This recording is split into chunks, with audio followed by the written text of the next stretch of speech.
ગાયત્રી મંત્ર વિશે હું તમને જણાવીશ. તમે રોજ રેગ્યુલર તમે ગાયત્રી મંત્રનું ઉચ્ચારણ કરો જ છો, પણ તમને ખબર નથી કે એનું મહત્વ શું હોય. ગાયત્રી મંત્ર ઓમ. સૌથી પહેલા આ સૃષ્ટિમાં બ્રહ્માંડમાં કોઈ સર્જન થયું હતું તો એ થયું હતું જે ધ્વનિ હતો, જે સ્વર હતો એ હતો ઓમ.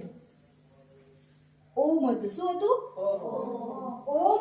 પછી બધા શબ્દો આવ્યા, પછી બધું બ્રહ્માંડ થઈ ગયું. તો ગાયત્રી મંત્રની અંદર ટોટલી યુનિવર્સની બ્રહ્માંડની બધી જ શક્તિઓ છુપાયેલી છે.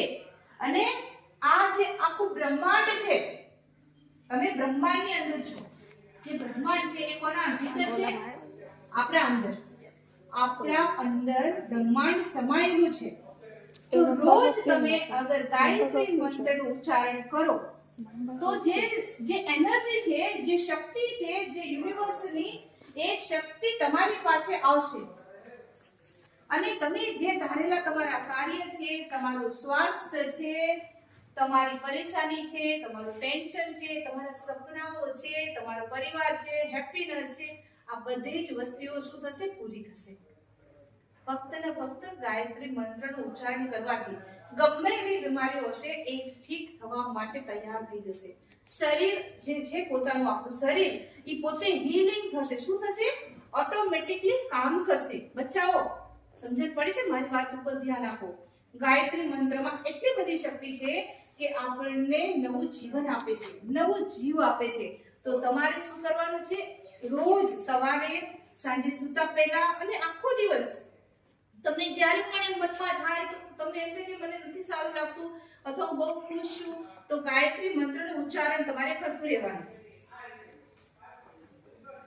બરાબર છે? તો હવે હું ગાયત્રી મંત્ર તમને શીખવાડવા જઈ રહી છું, જે તમારે તમારા જીવનમાં આજથી તમારે ઇમ્પ્લિમેન્ટ લાવવાનું છે અને તમારે ડેઈલી એનું ઉચ્ચારણ કરવાનું છે, અને બહુ ભાવથી અને બહુ પ્રેમથી. ઠીક છે? તો મારી સાથે જ તમારે બોલવાનું છે ગાયત્રી મંત્ર, જે જીવનનો નવો એક રસ્તો બતાવે છે, આપણને સારી દિશા બતાવે છે. આપણું જે માઇન્ડ છે, જે આપણે ભણી રહ્યા છે, કોન્સન્ટ્રેશન વધશે, ફોકસ વધશે, તમે સારી એવી તમારી યાદ શક્તિ વધશે અને સારા એવા તમે કાર્ય કરી શકશો. બરાબર છે બચ્ચાઓ? તો હવે શરૂ કરશું આપણે. ઠીક છે? તો કમર સીધી રાખીશું, લંબી શ્વાસ લેવાની છે ગહેરાઈથી, અને ધીરે ધીરે ધીરે આંખોને કોમળતાથી બંધ કરવાની છે. અને